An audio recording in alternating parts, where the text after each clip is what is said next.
Ladies and gentlemen, welcome to the show, to our second season and second year here at the YborKnuckleHeads. We're really happy to be here today to kick us off for our second season. 3-generation Tampa native, former beauty queen and national title holder, current bartender and self-proclaimed lover of sloths, singer-songwriter trying to figure it all. Abby Dorian, what's going on?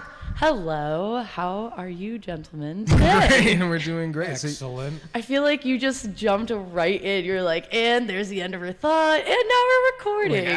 Surprise. Yep. It's cool, Welcome. that's fine. Welcome to the show. I was gonna take a deep breath. You gonna take a deep breath? Take a deep breath now. It's okay.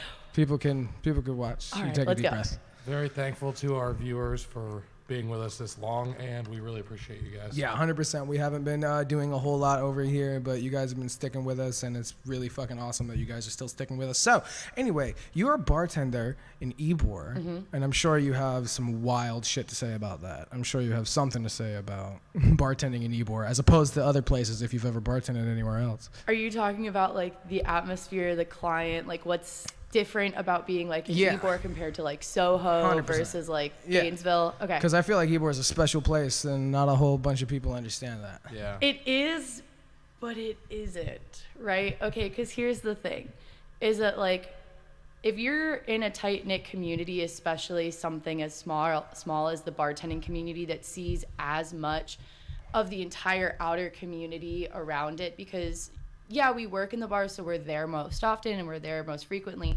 But at some point or another, all these other different people from all these other different facets of life that live in your area also come and be a part of it.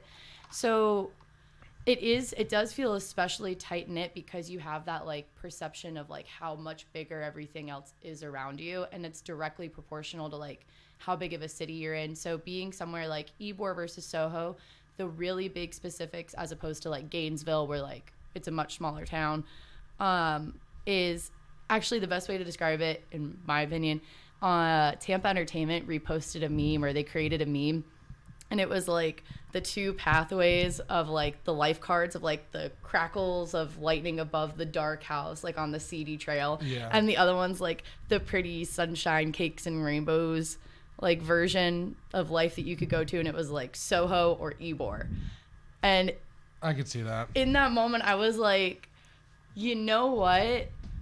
That's not entirely inaccurate. And not only that, but yeah, I am way happier in like the lightning cracking over the house over the city, because one of the most amazing parts about Ybor that really sets it apart from all other areas of bartending, like no matter what state or what city you're in, is like it's Halloween, like 70% of the year. Every day. Like we have got so many parades, and then it's just everybody dressing up in that parade's theme. Oh, yeah. And then you've got like actual Halloween, and then you get people that come in for like all the sports and all those things. And like in a way, people who go to sporting events are dressing up like themed Halloween as well, because they're all going and wearing their jerseys and their colors, or their cheerleading outfits, or their face paint, or their glitter, or their whatever, what have you. So then we've got all the sports teams people that are coming in and doing that. So, and then like around, you know, like spring break, summer, then it's just tourists. It's just so many tourists. And It's been crazy this year. Yeah, which is wild. amazing. It's nice. It's so nice amazing. to make money. But it's for me personally, because all the tourists are like, oh, we're on vacation, we're gonna be comfortable. I get to walk around like this. There you go. Like 90% of the time. So he's like, did you just come from the beach? And I'm like, no, I got up at 4 p.m. I get spray tan, so my grandma doesn't ask if I'm okay, because I'm like pale because I'm only up at night. But I think that just like atmosphere difference is really cool, and it's just fun to get to play on all those costumes with everyone. And I could go way deeper into like how like we are protective of each other, and like we all care about each other. Go deeper into it. You want me to go deeper? Oh, Okay. hell yeah. People want to hear about it. Oh, Yeah, okay. absolutely. So, okay, here's a little tidbit to all of you tourists who are coming in from other places into Ybor specifically, and honestly into Soho too. Like they do it, just not to the same scale that we do it. We have a Facebook group chat that includes like there's every single bar like on 7th Avenue, and honestly even a couple outside of it, have at least one bartender, one manager, one bar back, or one security guard that's in this group chat. That's at least. Like, I could look to see how many people there are in it, but I really don't want to right now. So when shit's going down, no matter what end of the street it is, we all will, like, let each other know. We're like, hey, there's an altercation that's happening down here, so just go ahead and close up your front doors. Or, like, you know, keep just, like, one door cracked open. That just happened recently with 7-Eleven. Like, one of the big busy nights that we had over at the bar that we work at, somebody was texting one of our coworkers and was like, hey, somebody who we all know, something just happened at 7-Eleven, so yeah, who can get down there? And this is a very, really? I don't even remember who or what, but it was like either Gasparilla night or one of the last big nights. Oh, okay. It was like some shit went down ago. in the whole entire like alt life crew at 7-Eleven. And Oh, somebody, yeah. Yeah. But the way it was just so fast, so like everybody like was like, hey, 7-Eleven now. That for sure. It's tight knit community. Yes, it's crazy cool. It is, and it's never seen anything like it in my life. No, not to this extent. No. That's what I'm saying. Like Soho kind of does it, but it's a much smaller scale because their bars are a decent bit more spread out because we're so many bars packed onto like one strip. And 4 or 5 blocks is where like 90% of the bars are too, you know, like a 4 or 5 block stretch. And I think you're right. It's because there's so many people packed in, but also that group chat sounds lit. I need to get on that because I don't think anyone from Gas Bars is on that group chat. Oh no, they definitely are. Oh yeah? Yeah, like I Okay, noticed I noticed a is. few of the names in there, and then I know them from good. Gas Bars, so you're good. All right, good. But like what's cool about it is like it's a quick response, and it also keeps everyone safe.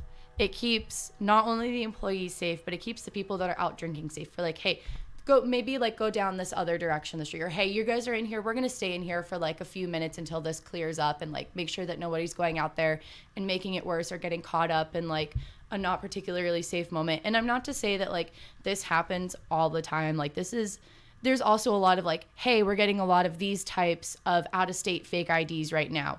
Or, hey, we just had to kick out this particular group of people for either starting altercations with our security or our bartenders or harassing girls, or, you know, just like things of that nature. You know, we make sure we keep each other updated with like any bar crawls that are going on, any events, those types of things. There is definitely some like joking around that happens in there. There's definitely occasionally you'll see like maybe a little something happen between like the people in it. It's usually like 1 or 2 sentences, and then it's, you know, there's already another thing happening, so it doesn't matter. But it's one of those things that like it is really compact, and it's like what, like 100 bars in Ybor? There's so much fucking I counted at least from 21st to 15th at least like 20 or 15. Yeah, and then you're going space. Like that's all fucking the way ridiculous. To what's the very first one on the other side of 15th, like just before where like the really big "Welcome to Ybor" sign is. Oh, the bricks? There's like Nebraska. Even more going. Not Nuccio. Maybe Nuccio Parkway, yeah. So then that's you've got like a few more that are kind of like spread out there too, where like some more of the hotels are, and like kind of back a couple of streets, and it's like there's a bar for literally everyone. You want to get whipped by girls in cowgirl shorts and cowgirl boots on a bar while like ushers like is playing in the background in front of like all of your friends, like go to Coyote Ugly, dance on the bar, have a good time.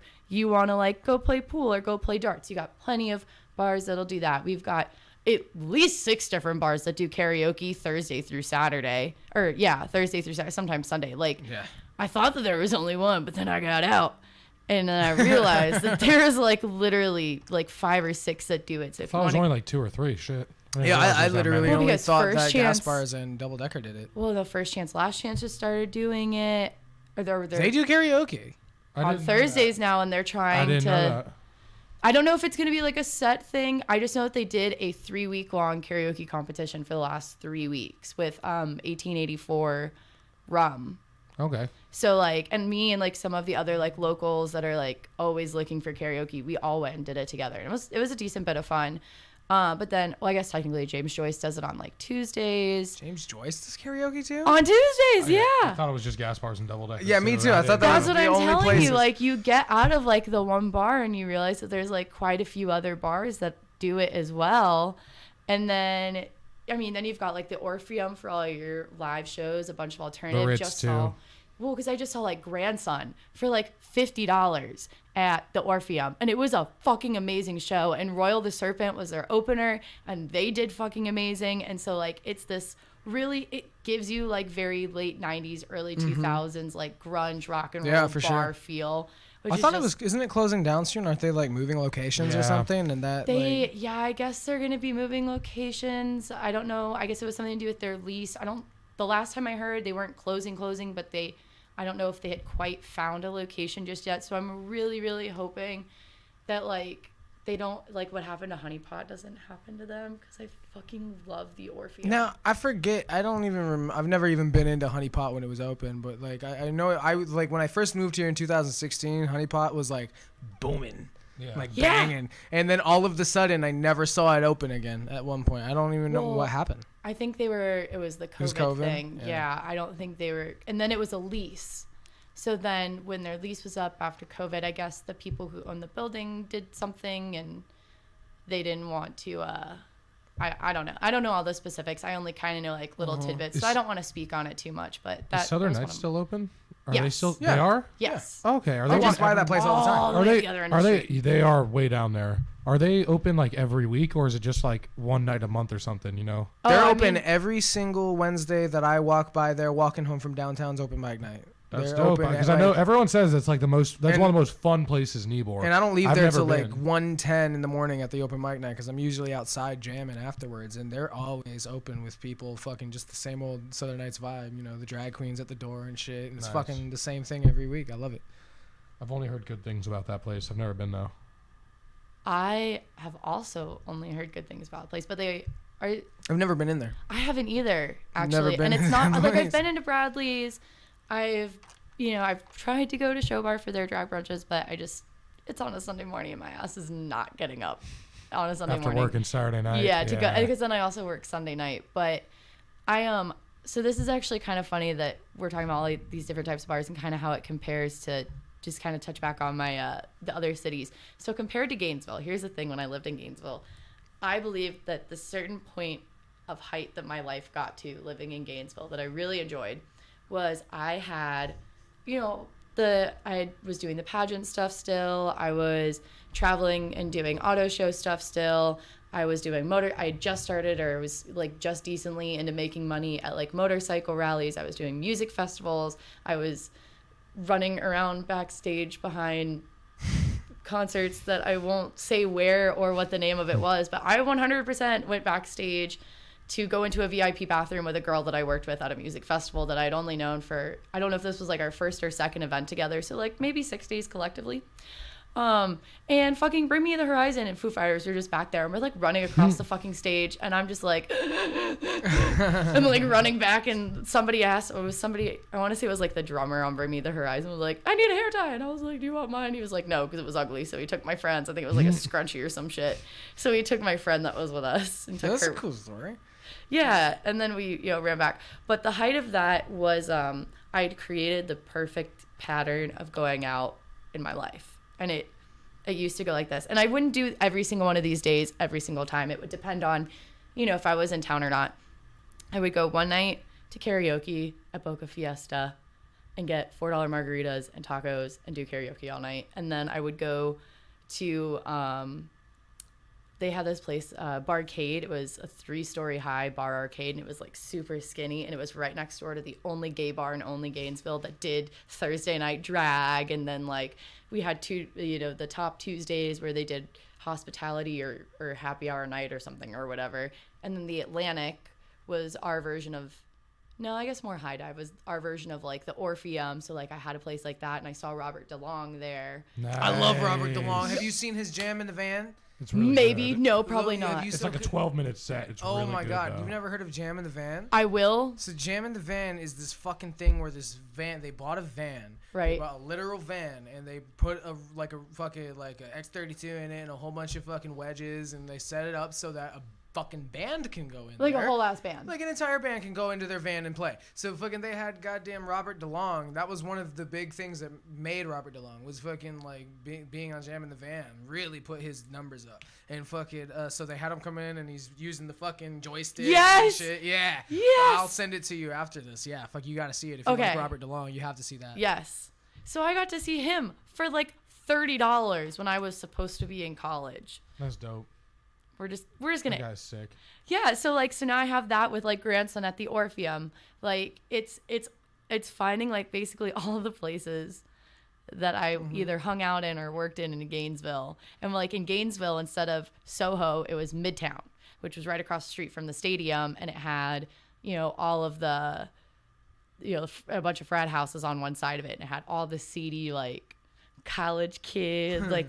Daddy's money going in with mommy and daddy's credit card, like bars. Like McDinton's? Yeah, and then like downtown was like Ybor, except it was just downtown. But to me, it was really cool because that was when I think I really started to learn a lot about like how big and quiet somehow the music industry is.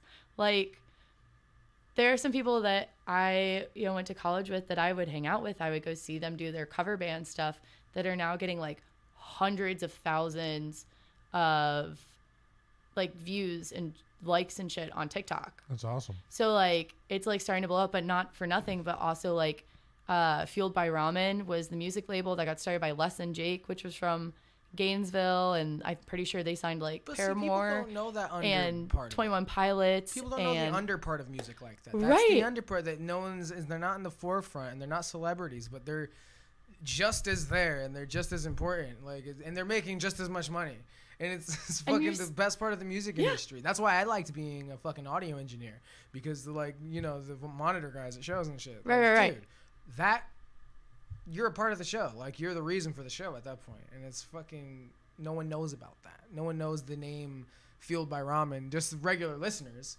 Yep. They know it because they've seen it on the album and shit. But dude, that's a great point to touch on. Yeah, and so now I'm just like, okay, now I've slowly started to build all of my nights of the week again like I used to have. I'm starting to get back into my projects. I'm starting to get back into all this other stuff. And I'm like, okay, next step. I was getting close last time. Right. How do we do it this time? Now we're in Tampa. We're in a much bigger area. So, like, just, like, going and being like, hey, Adam, I know you do this. Yeah. Like, where do you go to do it? Do you ever, like, do collaborations? Do you ever do this? Do you ever do that? And just doing that to, like, literally anyone that you're like, hey, I really like you. You and I get along really well. And you've done some facet of this professionally, and now you're starting to, like, build your own way in that. What can I learn from you? Like, what can we do together? And, like how can I help you and how can you help me kind of thing. So you're all in on taking music super seriously and doing music. Yeah, I really hope so. Otherwise, my dad is going to laugh really hard at me for the rest of my life. Oh, well, no, you sealed the deal with that. Yeah. That's sealing the deal right there, man. Yeah. Fuck yeah, we got to work together. Yeah, like, dude, it's you got to like front a band. I know, like, but do you know how hard it is to like be like, hey, because like most of the time when you're meeting people who are doing this, you're meeting them as like usually a standalone musician like you or like Jared or like Tony or you know whoever else, because you guys can play an instrument. But all of those people are gonna end up coming together at some point. Maybe not specifically them, but like right. Like when you're in a scene like this, come on, man, you're in the very beginning of something, of the next thing here in Tampa. I know. What I'm telling everyone is Tampa's next. It's like, I don't even think we're next. I think we're right there. No, we're not. I think right everyone's there. eyes No, are we're already next. on us. Yeah, they are, but they no one is from here yet. So you. Oh yeah. No, we have a big. Well, no, you're born here, right? But like, no names are like, unless you're talking about Moist Critical and streamers. There's like no big names that like you associate with Tampa. Who do you associate with Tampa when you're talking about Cheap big Trick. names? Cheap Trick's from Tampa? Cheap I think Trick is from Tampa? it might be Clearwater, but I think they're from Tampa. There's a lot of sports people from Tampa, but like the community Do we that you're in, the not community have that we're anyone in, big from right? here? Is her name Kia, like the girl who did My Neck, My Back, My Pussy, and No, I My think Crack? She went that's- to Hillsboro. Oh, shut the... That is Yeah. so fucking... So there's that. Tom G's been rapping for like 20 years, but he's not really like famous like that. I'm pretty sure Lil Duval's from. He's from Duval County. and that's up by like Jacksonville. But he also grew up like in. He went to Ybor. There's pictures of him in Ybor here all the time. in Palm River. Oh, like right he used to live in Palm River. Yeah. Yeah. But what I'm saying though is that like with everyone that we know and the talent that we have and the ability, because like dude, you know, you get told fucking how amazing you are probably every time you step off a stage. Yeah. Same thing for me. Same thing for Jared. Same thing for Tony. Same thing for all these people. They all love what we're doing. So what the deal is like we have an opportunity to create something as a whole, as like 3 or 4 people. That could be something fucking insane. Oh my God, why are we not doing that? Well, we very well may be about to. How do you know what's going to happen in the next few months? I want to do that. That would be Well, let's fun. do it then. There's nothing that says we can't do it, man. I mean, yeah, if like, we two people trying to find a couple more musicians. Yeah, even. like fucking A. Like we could start jamming and you sing and shit and like fucking like. That is always how I write my best songs. Like when I tell you, I've probably tried to sit down and write like a million songs, doing like loopings on YouTube, doing like the stuff that you can play with on GarageBand. And it's just not, it's never, ever, ever, ever the same as it is when I'm hanging out with people and I'm in the room when like the different configurations are coming together like in front of me. Like when I know what we're talking about and I have like a vibe to like. Creativity begets more creativity. Yeah. So like, what do you usually play? Are you a singer? Yeah, I'm just a singer. It's not just a singer. Singers are great. No. There is no just a singer. Yeah, but like a lot Steve of you... Perry from Journey is just a singer. Yeah, but like, I'm not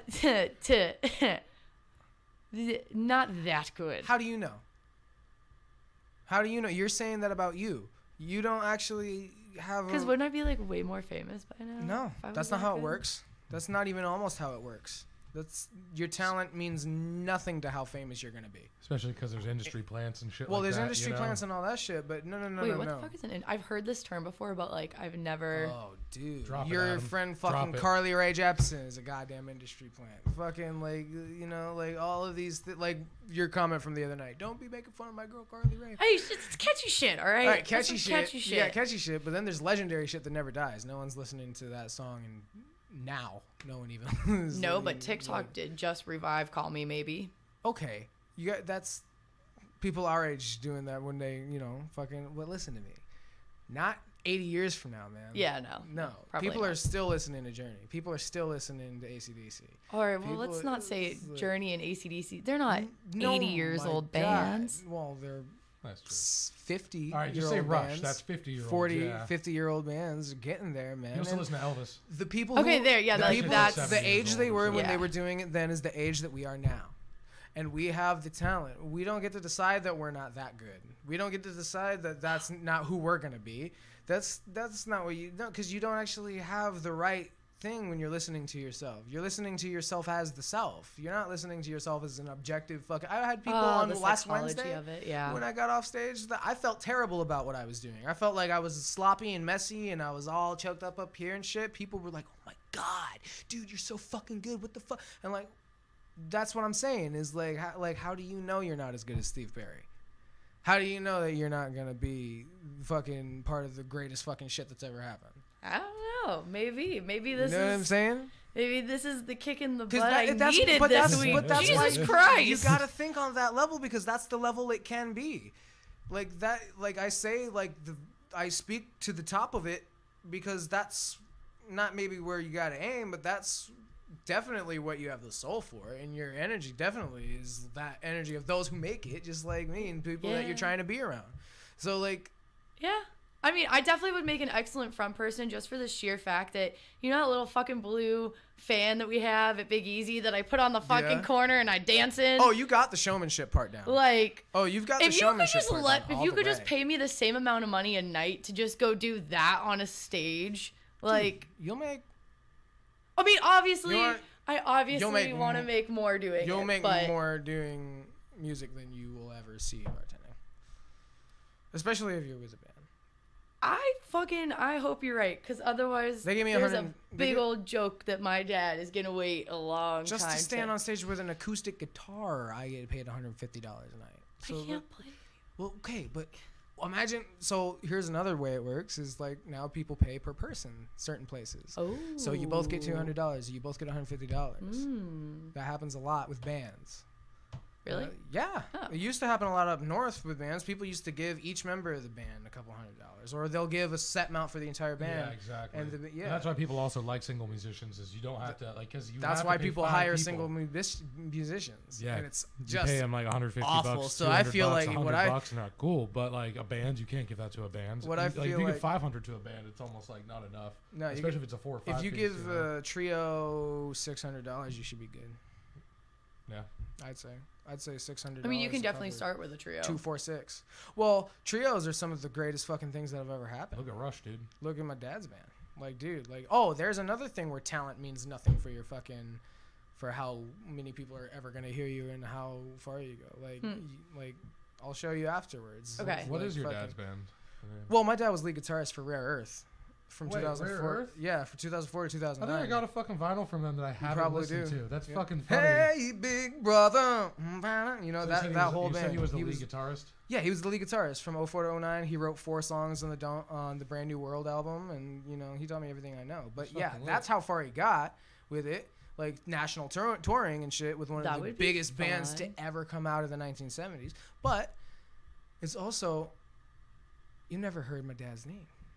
There's another thing there where, like, Yeah. you know what I mean. Studio musicians don't get a lot of respect, at least. Well, not he wasn't from- a studio musician. I thought he was an audio engineer, and then he was a studio musician. No, he's been a working musician since he was 16. That's all he's ever done for money. My dad started doing what I'm doing at gas bars in bars when he was 16. I've never known my dad to do anything other than music for a living. And he makes a lot of money doing it. And that's why I'm doing what I'm doing. Because, you know what I mean? Why the fuck shouldn't I? I've been proven. You enjoy it. I've been proven that it works. You've been proven that it works. I know you have it in your head that you know it works. What do you mean? Music. Oh, You're like as the career. That's The it. only thing that's literally ever actually made sense to me in my entire life. Yeah. Yeah. There you go. Yeah, that like Me too. that like one job that like no matter what, like no matter how hard things got, no matter how like broke you were or how much money you were making or what you were doing or where you were going, the only thing, no matter what job you've ever been sitting at or working in, is like, God, I really wish I could just get paid to do this one thing and nothing else. And it's always been music. Well, When you know, you know. when you sound like someone, just as I hear you sing around the bar, you sound like someone who's been singing their entire life. Not trained. I didn't get You don't have to training be until trained. I was. I mean, I did get a little bit of training when I was doing Miss Florida last year, but Training's that was cool, only like But I 6 mean, or 7 sessions. training, I'd like to go back. They can't teach you how to feel, man. They can't teach you how to Yeah. feel that shit. Like, they can teach you proper technique and shit, Yeah. but the best singers that have the raunchiest, fucking craziest voices didn't fucking get classically trained, man. Like, Well, I don't Some- even so some necessarily people- mean like super trained, but like I know that there's ways that I could have like better breath support for, Yeah, for you know, sure. like specific songs for like specific goals for singing Things like like that, that I for want to do. Like I don't mean to like because carry a lot the of the note best or, singers like- ever, like, break the rules all the time, man. oh, and that's fine. I just want to make sure that I'm still breathing by the end of the song. Oh, yeah. That's the kind of like so, you know, and then I'm not like squeezing out every note every single time, but It's a lot of... like learning to relax like while you're singing, like relaxing Mm-hmm. your throat and your tongue so you don't like You got to be able to make noise yeah. where you're living is the big part of that. You got to be able to belt just around the house like all day. Doesn't work. Yeah, no, I get to sing for about 30 minutes a day uninterrupted, like no That's it? sound limit.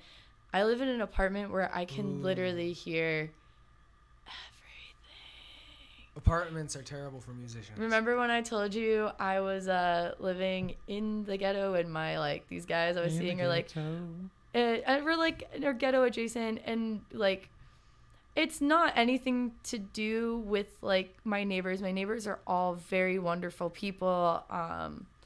It has more to do with like the amount that they charge for the amount that they care. Not like The value isn't there. like the people who own the property don't give a shit about it. So it's not great. And to be fair, like for what I was paying then, it wasn't that big of a deal for what I'm paying now. And to not be able to like I try to be as respectful as possible because I know that my hours are very different from everyone else's in the building. I think I'm the only one that works nights. So I try really hard to not be that person, you know, coming home with 2 or 3 coworkers at 4 o'clock in the morning, drunk and, you know, having a nightcap and yelling and playing music and what have you, or, you know, bringing guys home from the bar at 5 o'clock in the morning. And as much at least you're trying to be considerate. I try. I mean, that doesn't always mean that I am, because sometimes I do come home and I am drunk. Well, and you have the right to like do what you need to do also, but the fact that you're making any effort to not do it shows that at least you care, you know? Yeah. And I think they would get that. It's like, all right, this happens like once a month or something. It's like not that big a deal. It's not like, oh God, 3 or 4 times a week we have to deal with this. Yeah. I'm assuming. I don't know. I mean, and that's, to be fair, like, I don't know exactly how much sound I'm making. Like, I don't know exactly what they can and can't hear. So they might still be hearing a lot of what I'm doing. But either way, yeah, no, in my car with the windows very much rolled up, unless it is 3 o'clock in the morning and I'm driving home. So you got to do it sitting down too? Yep.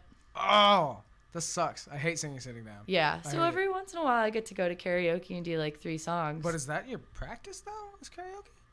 Yeah. Like full all the way? Oh my fuck, dude. Yeah, it's like maybe 30 minutes in the car. And that's if I leave my house, because sometimes I just don't leave my fucking house. You need a spot to be able to fucking belt at, like just randomly. Yeah, I really do. That's what's nice about working in a bar, though.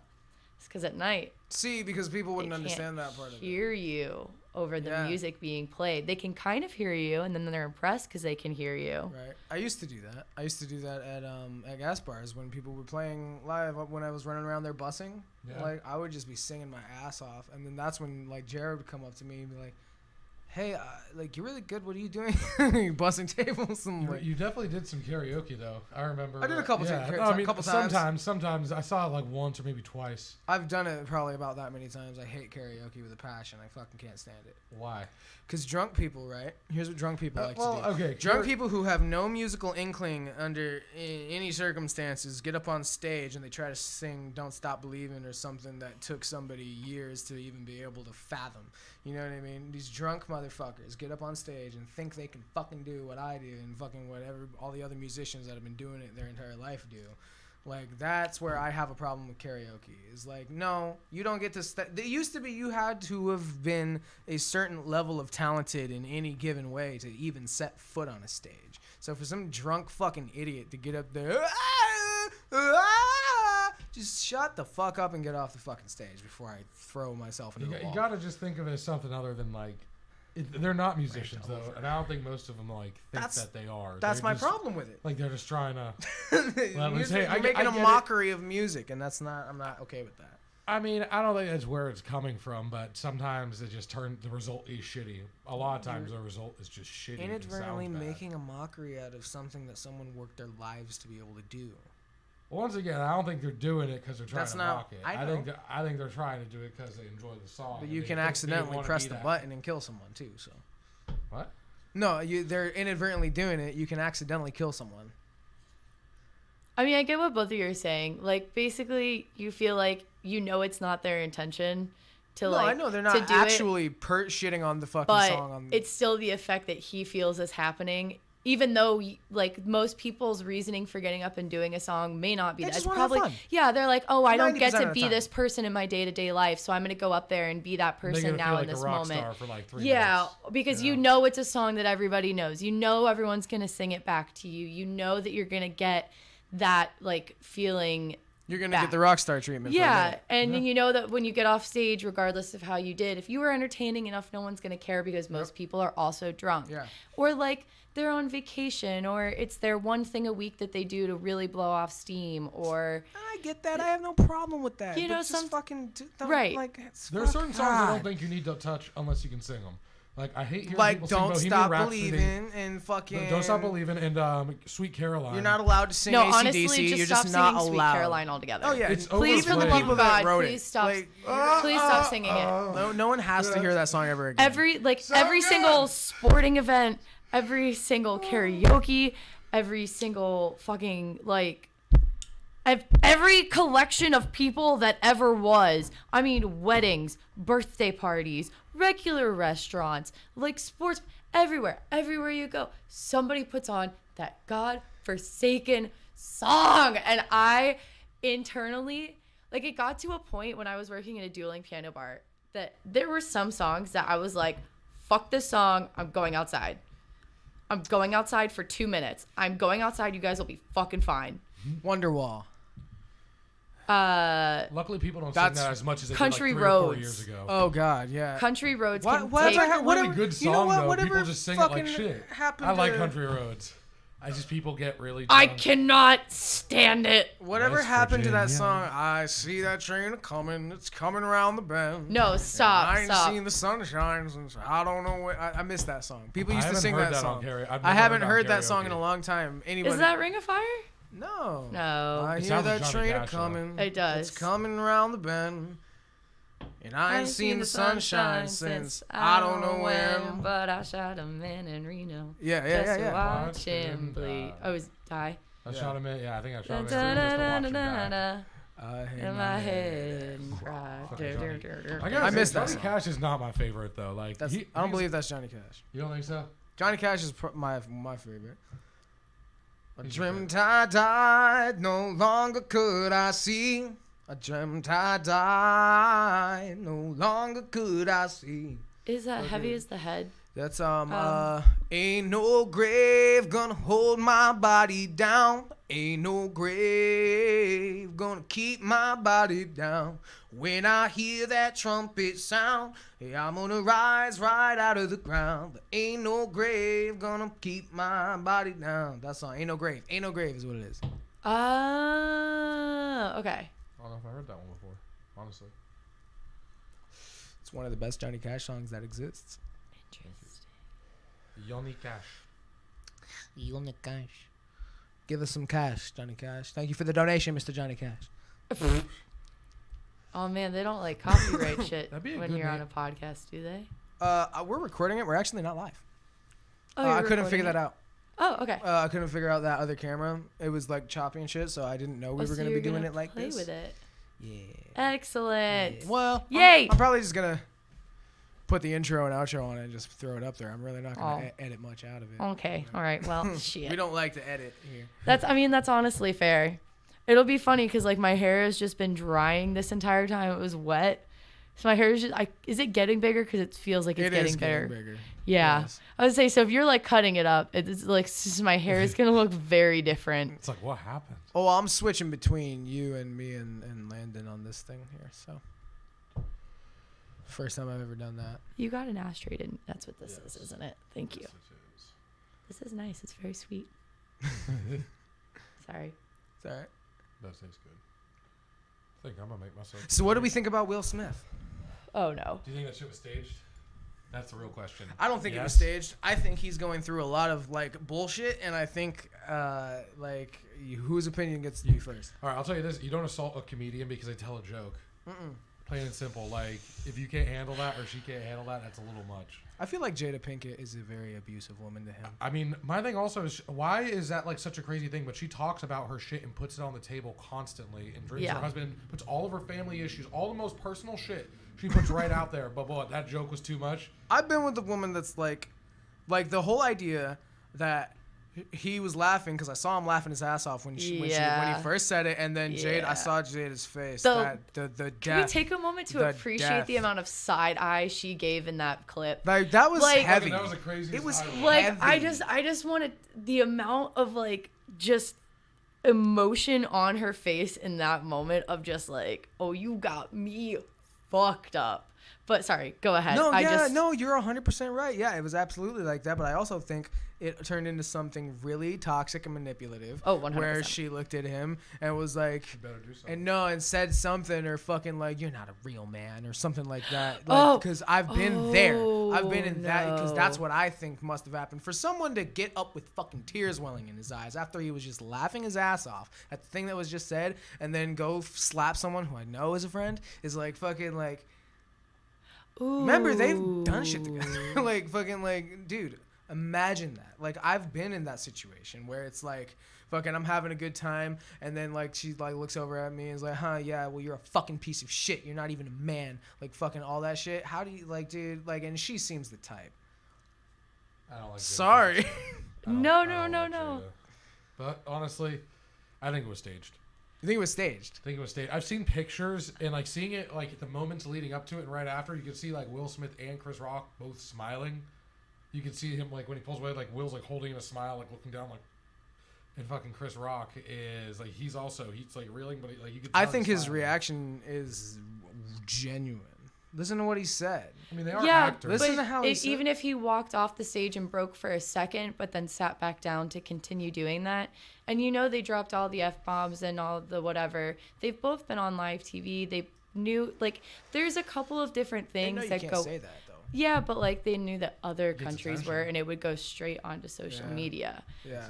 And that's not, and when it's that quick and it's from that distance on those types of cameras like that, and then he's walking back and going straight back into that really angry character or in that really angry emotion, it could have just been that he felt vindication for hitting him in that moment, and he was walking off a stage and felt like a small moment of reprieve if he is somebody that's in that mental uncertainty and mental instability. But I mean, at the very same, it could go either way. I try really hard not to look at what's happening in the world right when stuff like this happens, because when stuff like this happens, I feel like every single time something like this happens and we're all talking about it and we're all talking about the exact same conversation for just 12 hours, when we're all talking about for once the exact same event that's occurring, something else really bad is happening. Often it's cover. And Russia. And if it's real and it's serendipitous and that's just the world is, then Jesus fucking Christ, that's insane. But if people are fucking planning it, then Jesus fucking Christ, that's insane. And you want to know what? I don't think that's as crazy.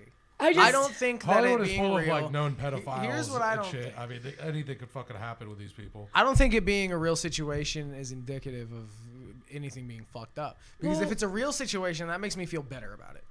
But that's what I'm saying, is there's all of these different possibilities, and no matter which way you slice it, even if it's the best to the worst version of all of these amazing possibilities, the fact of the matter still remains that is what we all talked about for 12 hours, while a million other different things were happening in the government, in other governments, in our country. Well, it knocked the Russia thing off the front page of the news.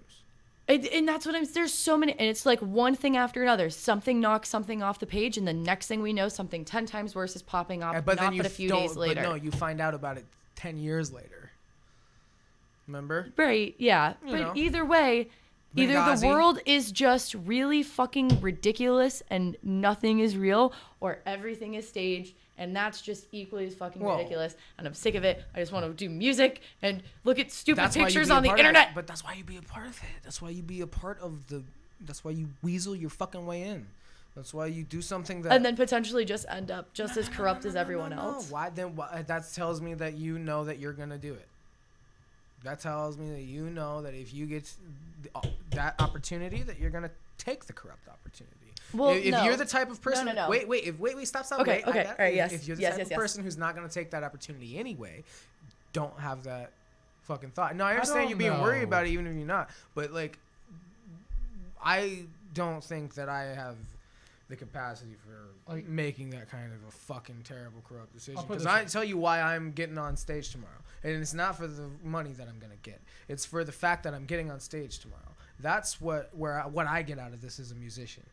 It's to do it. It's to say I fucking did it. Look at it. Look at what I did. Pay me or not. Hey, wait, I think we might be talking about two different things. No. Wait, are we talking about the politician thing still? I thought you were talking... You said... be a part. I said be a part of it. Be the big part of it that Will Smith is a part of. That everybody. Oh, I thought you were talking about politicians. I was like, no, I don't want to be a fucking politician. I was about to talk about the president and shit, but never mind. Okay. Yeah. Okay. You and I were on different. You okay. said if everything is real or nothing is real, the things that happen, you'll find out by being a big name. You'll find out by being... I thought you were talking about becoming a big politician. Yeah, and I was like, no, they have to be corrupt because they shake hands with so many people and you have to compromise yourself. Don't be a fucking politician. Oh, yeah, no. And I was like, no, I don't think I'm qualified to be a politician at all, sir. No, that's not what I was saying. I wouldn't be corrupt. I just don't even want to do it. That's not at all what I was saying. No, every time I do karaoke, I'm singing for free because it's 3 minutes that I get to do what I love. Back to that Yeah. Back to that idea that you're going to do something becoming corrupt. That the corruption would be a part of it. No, there's still Oh corruption no, not in the as, music industry. I don't like to think about that. Well, I know. I'm gonna have to shit. eventually. Like, I mean, like, well, you should think about it. That should be the first thing you think about it before you even do anything. Well, I mean, don't you have to think about the passion before you even make it to the point where you have to think about the thing? Passion. You don't need to think about the passion. What do you have to think about the passion for? You have it. It's built into you. You have to do it every day. Do you not? It's fine. You have to do it every day. Do you not? Do you not feel the need to do this music every single day of your life? Yes. What's going to happen to you if you don't do this music every single day of your life, Abby? I'm going to be really sad. Right. And I was. And see, the thing is about that is that you have to do it. So you have the passion. You don't have to worry about that. That part's taken care of. You're going to do it anyway. Yeah. Now you got to think about what you're going to do once you're there. When you're doing it. Like what's happening right now with me. I don't know what the fuck to do with half of this shit that's happening to me. Fucking like, you know what I mean? Should have thought about that first. I guess I'll be making I just call people smarter than me when I have that's you know like the not to say that that's dumb. Hang on, let me finish. Okay, so like I have a collective group of like Jesus Christ. 6 or 7 people that when it's something that's happening big in the world, when it comes to what information is coming from what sides of what do they even know about? Do they understand how the things that they have an opinion on even work in the first place? Right. If they do have an opinion and they have that knowledge, that expertise in that thing that I'm calling them for, like I'm calling a friend. Yeah. I'm not gonna sift through this shit. She slammed the fucking D20 down. I'm not gonna sift through this shit through social media and podcasts and YouTube and all. I'm gonna call the handful of people that I know are already either experts or on their way to becoming experts in that field. I'll be like, hey, I got a fucking question. Yeah. If I wanted to do this, or I had this opinion, or I wanted to see this type of change happen, what would be possible? How would these people make that change in this business?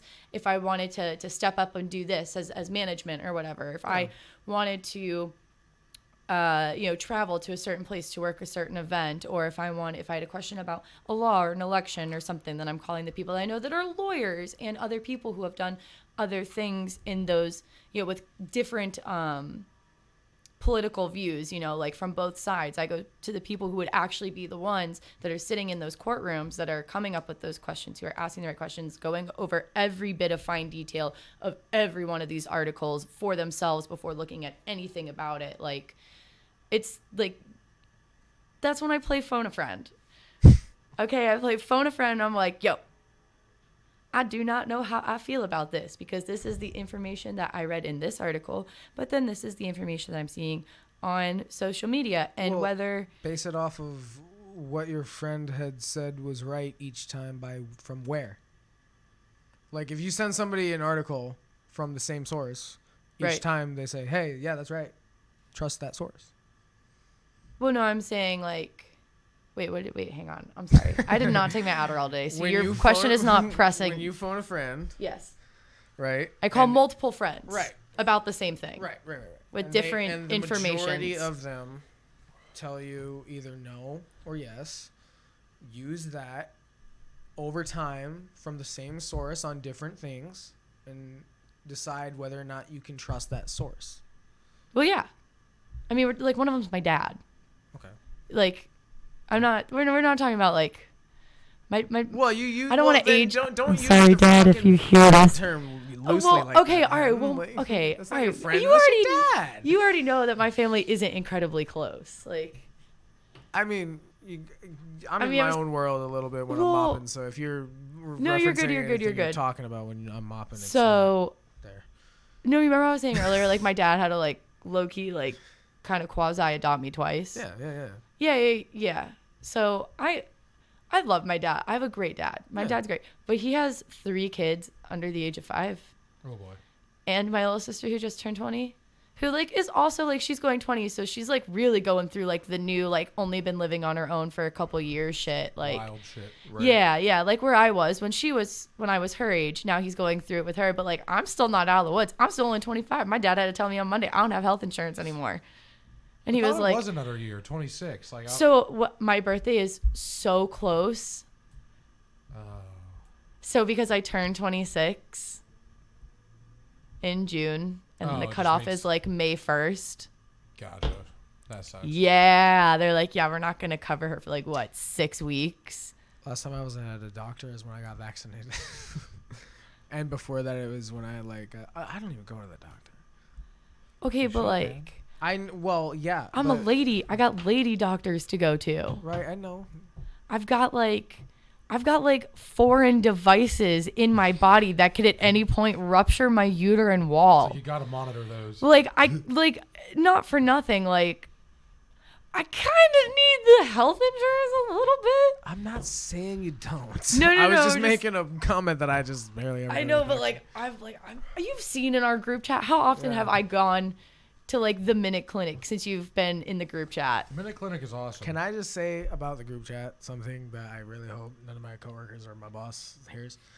Maybe don't say it then. The fuck? This is the YborKnuckleHeads podcast. What are you talking about? All right, well then I guess say it. Everything is for entertainment purposes only? This is everything said on this show is strictly for entertainment purposes.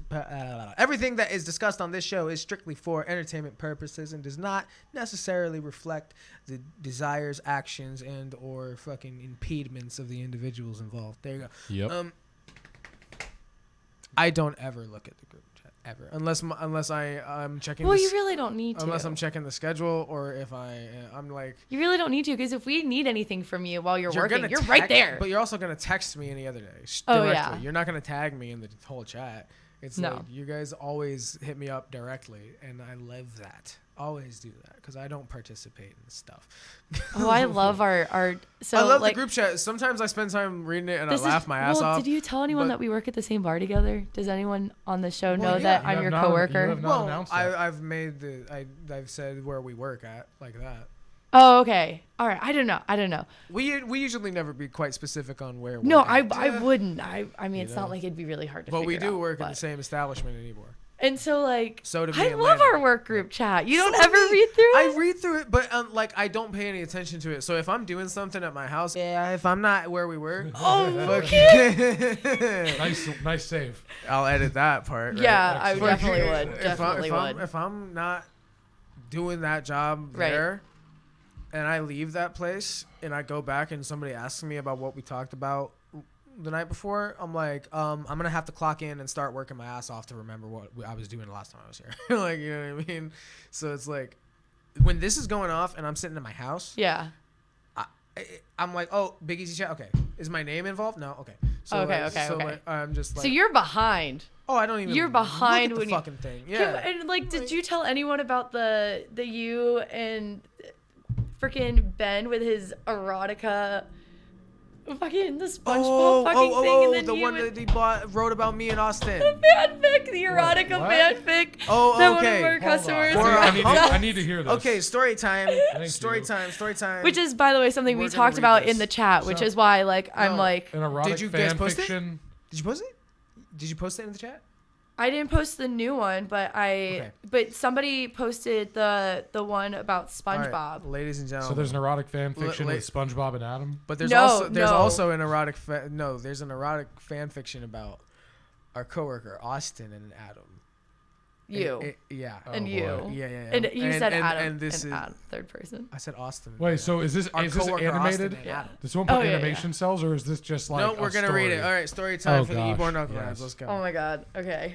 Adam quivered. Oh God. No. Oh yes. No. Oh yes. Sorry, I'm just gonna throw that out there. 2 words and I'm already uncomfortable. Continue. Adam quivered. He had watched the prowess of Austin for a long time. Stamina maxed, health bar maxed, girth unfathomable. G&D. This was his moment. Adam shushed Austin with his slippery, stubby pointer. Austin gave way to primal urges.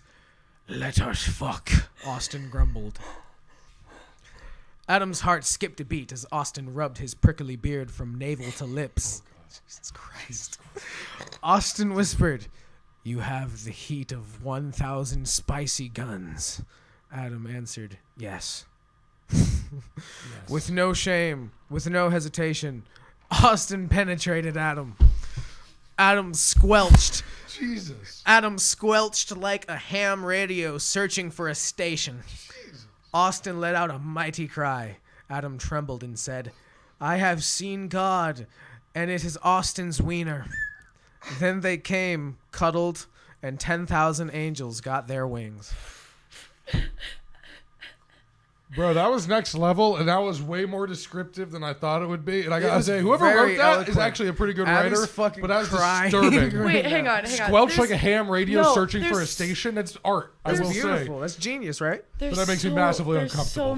There's so many levels that we need to unpack here. All right, now. let's Please. unpack the fan First of all, fiction. Holy shit. I don't know if our friend wants us to say his name that wrote that, so I'm not going to. But you know who you are, and we love that you do this for us, and we love your surprise penises and that you draw on the folded up napkins. They're very, very entertaining, and sometimes we are having a very hard night, and it's like one little thing that just It lightens the mood greatly. it really does. It does not make really anything fucking awkward in any does. capacity. It's just something that's so funny, and it's done so well. It's always, and even the drawings, the cartoon drawings, they're so Yeah. like, he brings his like really, like the really nice gel like black Sharpie pen, and he puts it on the white napkins, and it's just Oh, it looks so good. and it's just so, it's like one little thing that's just like, okay, All this shit is going on around him. My Yeah. favorite part is that he's just. Yeah, yeah, like Oh, yeah, and there's, like, he's people that'll be talking to fucking- him, and he has the and he's hanging capacity to out. fucking like write these really fucking awesome things. that's who we should get to write some music for us. I 'cause hope- I he would hope- probably be a really good lyricist. I hope he's using a Pilot G2 fountain pen. Sponsor us. You hear that? Pay us. Give us pens. Those are the best fountain That pens in sounds the world. right. And I'll write have to ask. G2 Knuckleheads fountain on pen. them. I'll have to ask, and Adam will have to follow back up with Only you the guys. finest. That's the only thing I fuck with. So the second part that you have to unpack of this is the amazing attention to detail in the words themselves, right? Obviously, it's just done so beautifully.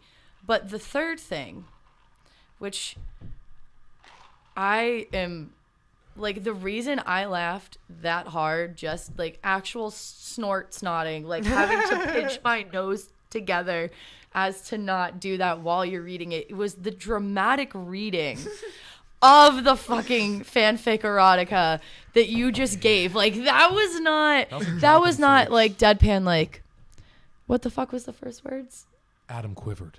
Adam quivered.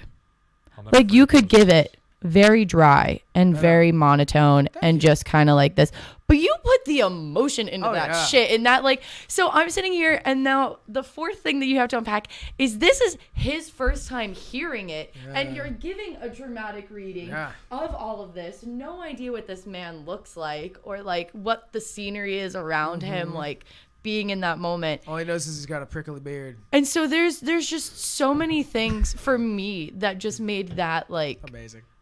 just from fucking navels to lips, like, From navel to lips. bro. I don't ask you why, but I think I remember that entire story, and I don't want to. But Well, I do. you were big brain Landon, and so I wouldn't. I think I'm slightly autistic. I think that's what it is. Me too. I think I might be a little autistic, and I'm not even kidding. Just a little bit of autism. I A seriously little on the think I might spectrum. have some I don't really high functioning like Asperger's and some shit.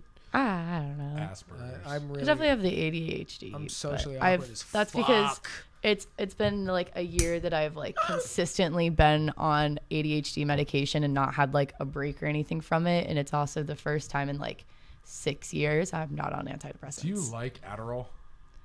I do. Yeah. Like, not in the sense of like, oh my God, I love it, I can't get enough of it, because I literally called CVS today to refill my prescription that I have been almost running out of for 2 weeks that I was supposed to refill on the 16th.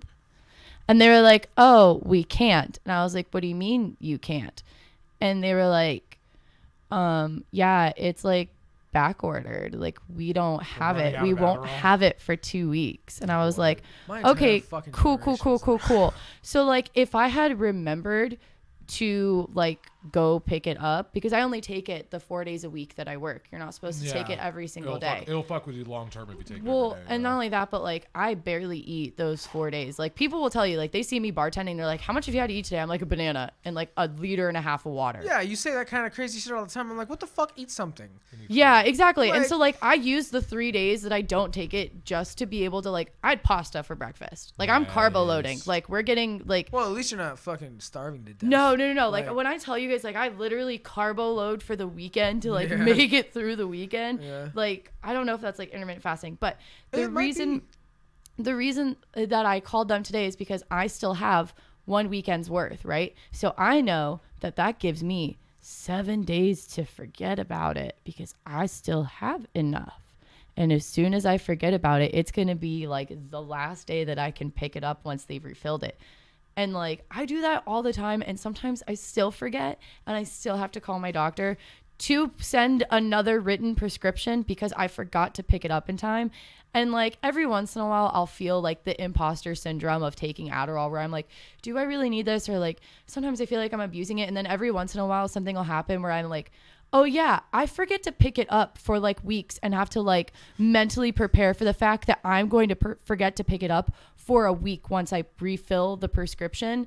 Like, so I have to like make sure that it's like at the right timing. And now they're like out of it. And I'm like, ooh, that kind of fucks up the plans, but it's okay. We're going to figure it out. I have like a month left to like figure out the insurance thing and all that. So hopefully like I can still get like this last one that's covered under my insurance filled before I run out, before like I fall off the insurance. But then like Sunday, like I took the actual amount that I was supposed to take, and usually on Sundays I only take half so that I can eat a little bit more, because by that point like I've already gone like 3, sometimes 4 days without eating like a real meal. So like it helps to like be able to I've done that fasting for spiritual reasons though. Yeah, so like it helps to like get my appetite back before the kitchen closes at work on Sunday night, so I can eat it when I get home. What I've heard though is that is actually fasting in a certain capacity is like really healthy. Yeah. Like to do it the way you're doing it, where you're like running the fuel in, and then like, you know what I mean, like taking. Yeah, I mean I don't work out and I still look like this. Right. And like and you must be doing something right. Yeah. Like, I mean, you know, like that's how you gotta do need think to work about out. That doesn't mean I'm not toned at all. Right, I'm, like, but you're not like slim fat. Where it's like there's no muscle definition, but there's just also no. Right, but fat. you also can like, you're not like struggling to lift a cup. No, you know no. what I mean, I'm like, picking. I'd be picking up 2 cases of beer at a time sometimes. Okay. Come at me. Sometimes. Sometimes I take out the trash. How many by bottles myself. can you take? Sometimes. How many bottles can you like? Well, I mean, I've got a Straight, long wingspan, Yes, homie. you do. Like, you think I can't get a decent amount of bottles in this? Like, I was talking about weight, but like Why do you how measure in heavy the bottles? bottles can be. But like, oh yeah. yeah. Oh yeah, I forget about that. That's what I'm saying. Yeah, and you're lifting them up and putting them down Like all night down. long, and like moving them up and down from stuff. And My rotator cuffs are fucked because I sleep on my side, and that really sucks when I'm bartending. I'm trying to reach for the shelf. I'm like, it fucking blows. oh yeah, I sleep on my right side. I have a very similar issue. Yeah, so I fucked up one, so I started sleeping on the other side, and I fucked it up. So I'm like, wow, okay, my arms are fucked. That's nice. I sleep on a heating pad. That helps. I've been trying to train myself to sleep on my back because I have this fucking problem. I've made you put your hand on my shoulder while I did that, right? Yeah.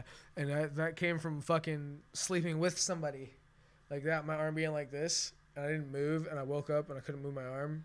Wow, what's it like to be sleep with somebody that you care about so much that you messed up your arm cuddling them while you slept?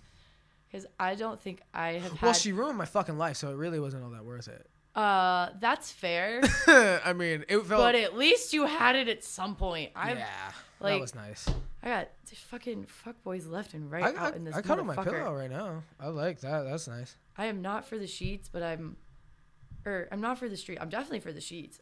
I'm definitely for the fucking sheets. But like, I am not here for these streets. I'm an emotional bitch. Yet I am in shit all the fucking time. I can't handle it. But I get so horny, I don't care. And then I'm like, whoa, this was a really fun night. Hope I even got close to an orgasm this time, because it's going to suck dealing with your ass for the next 6 months. Sometimes I've noticed that I can channel sexual energy into music. So like if I'm like horny or some shit and I go and like play my guitar, it's the same energy being used. I've noticed that about myself, at least. Probably why I'm better at getting on top of the music thing when I'm not fucking anybody. Maybe. I literally think it has a direct correlation. I literally do. Because it is a creative energy. Think about that, right? All right, hear that? Every guy I've ever slept with, wrong? look out, because... No, definitely not. Sexual energy is creative energy because people come from sex. You have sex to make a baby, and that's creative. You're creating another human being with someone. And then when you're fucking... Have you ever heard that theory about guitarists? Right? They're when they're really fucking ripping it, that's their fucking cum face.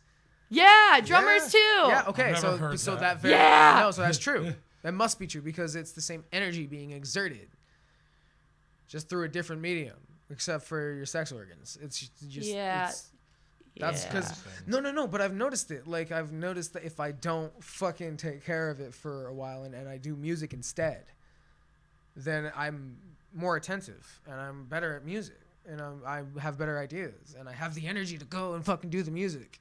Fucking like it's weird how that works for me. Look out, because every boy, I'm gonna go through my Taylor Swift era. That's everything you're saying makes sense to me. Like, dude, for real, and like, that's why I think I wasn't very musical when I was in a relationship. I was using all that energy. Oh my god, I was using it all. That makes sense, right? It does. It makes perfect fucking sense. It does. Except I've been using it on situationships. I actually had a really fucked idea. Situationships. Oh, yeah. I'm the queen of situationships. I usually have about 2 or 3 going at any given point or time. Occasionally, one gets a solo spotlight for like a month or 2 while one of them isn't working out. And I usually rotate them out every 6 to 8 months. Sometimes one will stick around for like a year or 2, but it's usually pretty strictly no drama, just fucking for a few years. I want to see a visual representation of this, like on a graph, like if it's a circle. A harem graph? Like a circle. This is my harem. I could probably show you on like a color-coded like Google Calendar. What about a Venn diagram? That's what I'm saying. Like how many Venn circles diagram is the would best you form need? of displaying information. Like going on at any one given point or time? No, I mean like because you say you cycle them out. Sometimes. So Sometimes like I have 2 going at once. You could like visually represent that with like a circle. It'll be like, okay, we're like doing this one for a few weeks. Okay, now there's too much drama. Cool, I'm just not going to talk to you for a few weeks, and maybe I'll take you off of one of my social medias so that you think I actually am like breaking it off with you.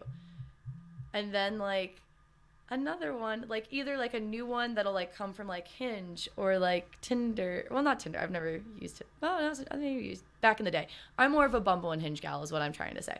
So I've never used it dating. Then I like sometimes I just use it for the ego boost. I'm sorry guys on those websites, but sometimes I am that person. Like sometimes I really think I am like ready to like get back out there, and then I try and then I'm like, nah, no, I'm really not. Like I will straight up like I'll meet somebody like once for 5 minutes and be like, yep, I'm not ready for this shit. And I like fucking dip. So then like every once in a while to be like one of them will come up for a few weeks. And usually what'll happen is because I met them online and not in a bar, they think it'll be really fun, dating a bartender for like a few weeks. And then a few weeks goes by and they realize that every single person that I'm friends with, for the most part, is either a functioning stoner or like a functioning alcoholic or like somebody that represents what life could be if they didn't put themselves in tens of thousands of dollars worth of debt to go to school, to get a job that they don't even like, but it pays the bills, so they'll keep doing it. And eventually they'll have a family. I'm good for a minute. They'll have a family and they'll, go on and they'll continue down that path of life. And that's just not the path of life I want. Like, it's just simply, it isn't.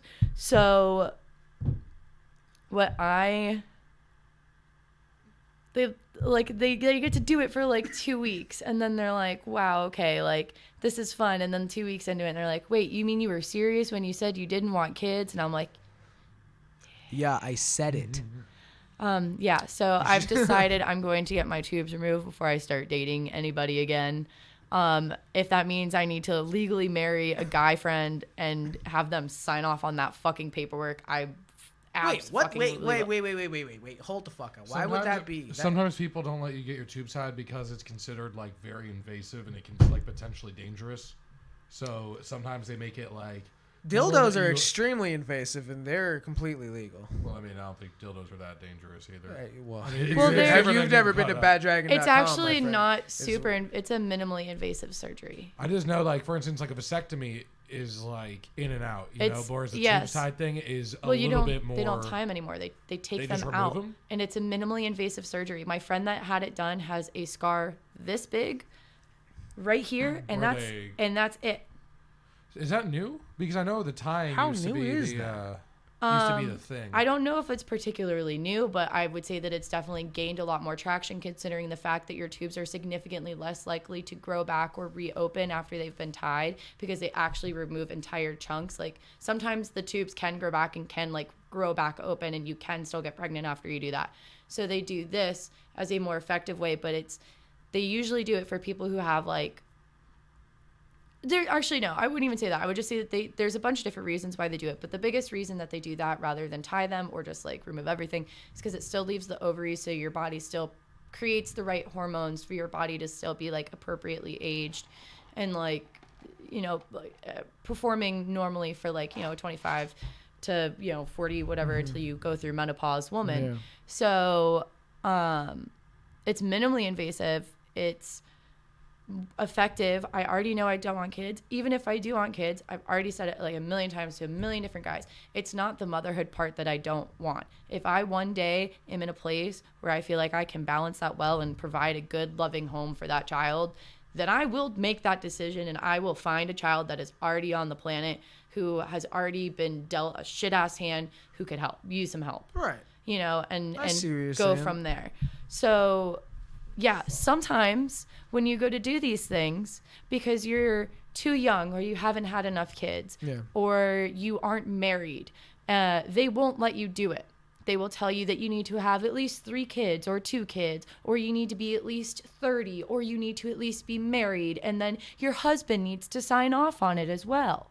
Like, it's women. I have many fucking thoughts about this. Share some of those thoughts with us. We want to know. This just We've got to know. If a woman is making a choice to... You got nothing but time. To safely, proactively stop herself from having a child,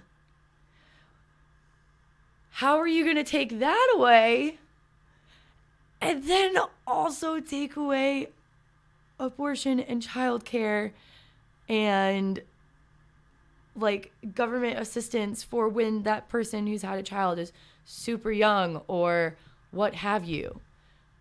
Like, not for nothing, but isn't like a ton of why we have environmental issues because the world is getting very overpopulated, and that typically when the world starts to do this, we see a trend with big disease because it's Mother Nature's way of knocking out things that are putting an exponential amount of strain on the only natural resources that we have that can't be replaced faster than we're fucking using them.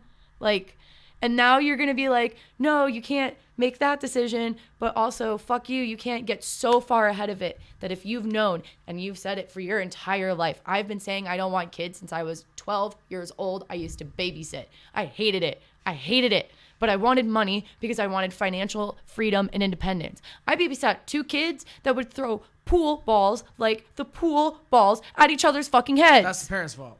That's natural selection. Like, honestly. Yes, it is. You're not wrong. Like, that's the parents' fault. Shitty parents. I don't care. I do not care. That's okay. You don't have to. But I'm just saying. I have grown on the idea that being a mother and being a person who can set a child like that on a healthier path, give them as much help as possible, do everything that I can. If I'm ready to take that step and do that and be that kind of a mother, then I will. But it's not gonna come out of my body. Right. Okay. So, dude, like, can I just say, like, my respect for women is already heavy because, you know, I've pretty much been raised by my mother for the most part of it. You know what I mean? But that's a lot of blood. Can I just say that's a very impossible amount of blood that comes out of these fucking people when they give birth, and then a whole entire fucking placenta fucking Cantaloupe. yeah. And then some people eat that, right? And there's some husbands eat their wife's placenta. There is no fucking benefit to that under any They do. I know. Yeah, it's horrible. I don't know why it's a thing, but it's a fucking thing. I know it's a thing. I don't even care. The deal is that, okay, so like, you guys are like from outer space or something, because like our bodies are alien ships. I love it. Well, your bodies are also have a tether to whatever the fuck the central consciousness is, to whatever like. You think so? Yeah. Well, okay. Well, what? Just out of curiosity, why? Why wouldn't you think so? Why wouldn't that be? Your body houses right the computer. That the operating system goes. So you have to be connected. You have no choice because you built it. It's made. Being built inside of you. Oh, that's a cool way to consider it. The consciousness. You're creating consciousness. You're literally, you have to, you build, you. I've never heard your of it thought body like that. generates all the things that generate you are generating a human brain inside of your body. That's so cool. Right. I still don't want to do it though. You don't have to. But that's like, I will accept my tether, but like, I'm sorry, you guys. That's why I think that the universe is generally feminine. That's why I believe that the universe is quite specifically effeminate. If you look into whatever God Taoism, might be, is specifically feminine. If you look into Taoism, that's like one of the central kind of like teachings. If you read the Tao Te Ching, it's always about how Mother Earth is. Well, that's why it's Mother Earth. Exactly. That's why it's Mother. But the universe itself. Because Mother is the word for God in the hearts and lips of all children. Like that is your first God, is your mother. The first sense of anything good that you feel before you can even think or you can even see, when you're a screaming fucking ball of flesh and you just came into this existence and you don't even understand that you're. Well, you're at the mercy of your mother. You know what I mean? Yeah. Yep. And that there's your yin and yang for you, and there's your good and evil, and there, you know what I mean. But fucking that's it's powerful, and it's the very first thing that human beings, any human being, unless something happens and like you can't have that, like skin to skin contact is the very first thing. Mm-hmm. That's the very, very first thing. If it doesn't happen, the baby dies.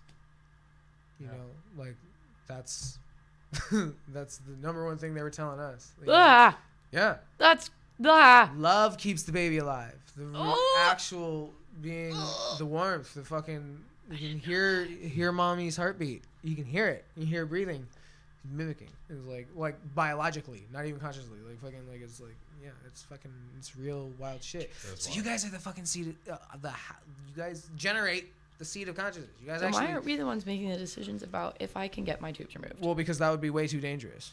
That'd be way too dangerous. That'd be far too dangerous for the way the world works. Because you have to rely on money, and you have to rely on some fucking guy with a cigar in his fucking mouth and a fat fucking empty suit to tell you how to live. That's if you understood your power, there would be no more. Yeah, but like I'm at the point where like, but I mean, like, I am 1 month away from asking a guy friend of mine to marry me, so I can have a husband sign off on me being able to get this done before I don't have insurance. Do as thou wilt, lest ye harm none. So fucking is what I say. But fucking like, I had a point. Sorry. God damn it, all the hell. Sorry. There was a serious fucking point. I'm sorry. I told you I didn't take any Adderall today. Okay. No, it's like. I feel bad I interrupted. I'm one of the tether to life, tether to consciousness. Yeah. I said a lot. I'm trying to stoke. That was leading up to the final thought. Exactly. Sorry. The skin to skin. Babies die without love.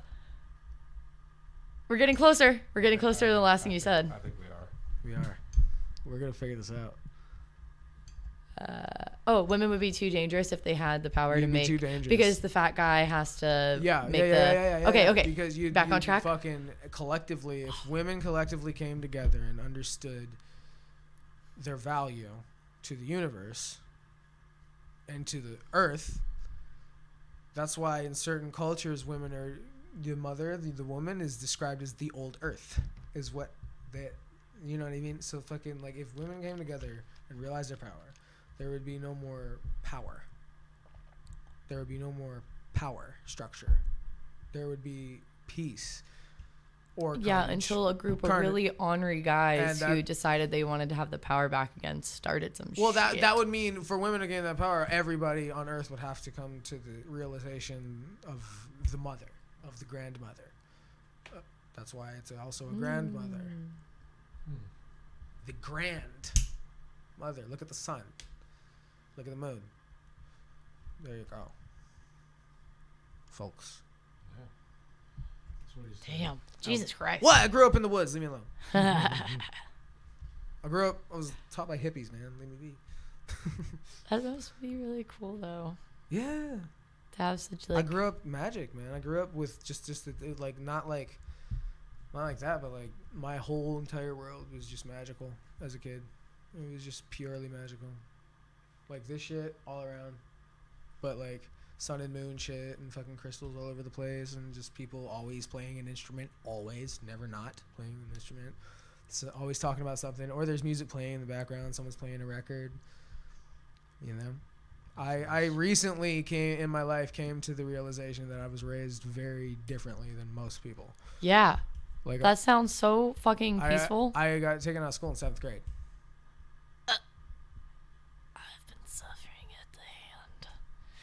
Of Disney World for like 25 straight years. Well, I'm from Michigan too, so that also I grew up where it snows, so I got to see that like natural process of death and rebirth happen every year too. Yeah.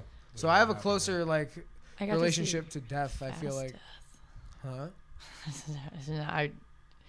You keep talking. I'll come back to that in a minute. No, wait, what? I was like, I get to see really fast death because I was like, yeah, Florida doesn't really have seasons. We have love bug season though. It's like we kill a lot of them motherfuckers. That's true. Sorry. Okay. Sorry. Yeah, you were saying this really like nice, beautiful thing about seasons. I was like, I can smash the they die. Like everything dies. Everything literally fucking dies, and then it comes back in the spring. True. Like, so I saw like the cycle of life. I feel like I figured out that cycle, the circle of life cycle, really early on because I watched it fucking happen. You know, me and Imani used to talk in the bar because she grew up like in nature and shit too. And I was like, you know, you'd go walking along for a walk with your friends, and on the side of the road would be like a dead fucking rabbit with its guts hanging out and shit, just decomposing. And as a kid, you just stare at it. We had the same with squirrels. Yeah. Yeah, but like, I mean, like, big deer and shit too. Like, that deer would smell bad. Oh, I saw a dead dog in a cardboard box once under the fucking. That's horrible. Under the 21st Street underpass over there. Whoa! Looks like somebody just like threw it out of his car or something. Probably. It was a dead dog in a cardboard box. So I'm just gonna cry now. And on that note. Yeah, seriously. Jesus. I don't know. What else? Did you guys have anything else? I totally went on a tangent. You're good. I think that's it for me. That's it for you? Cleaners in 10 minutes too. Huh? I got to let the hood cleaners in 10 minutes. Oh, okay. Company. Well, shit. It's been I mean, it has been. Yeah, we've been going for an hour and 23 minutes. We have. Oh God, I'm so sorry. No, we've had a 4-hour podcast. Dude, we have had 4-hour podcasts here. Although we swore we'd never do that again. Well, unless it's warranted. Wait, so like, just out of curiosity, like, you never really told me anything about your podcast. Like, who like listens to it? How many people? A lot of people from gas bars. Quite a lot of people in that area listen to it, and then we got like 40 or 50 subscribers. We have 42 subscribers right now. Okay. About 15% of that I'd say is guys, as far as the other. We have guests all from around Ybor usually. Yeah. Sometimes they're non-Ybor people. Like we have like. How many episodes do you guys have out? This is gonna be episode 31. And what kind of social media do you guys do for it? Just YouTube. Just YouTube right now, and our Facebook. You said you wanted to start doing Facebook. I wanted to start going live to Facebook and YouTube at the same time. We do get a lot of views with the King of the Cop. Yeah. So. Well, fucking thanks for coming at me. Jesus Christ! Like this has been one of the best conversation podcasts that we've had.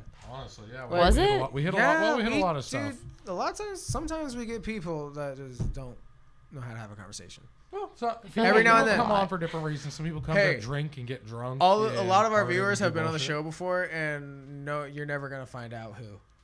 But anyway, thank you everybody for watching. Thank you, Abby, for coming in here with us and talking with us for sure, 100%. And then we'll see everybody next time. What's the Venmo they can donate at? YKH Podcast. Yeah, give us some money and we'll make the show better for you. Promise.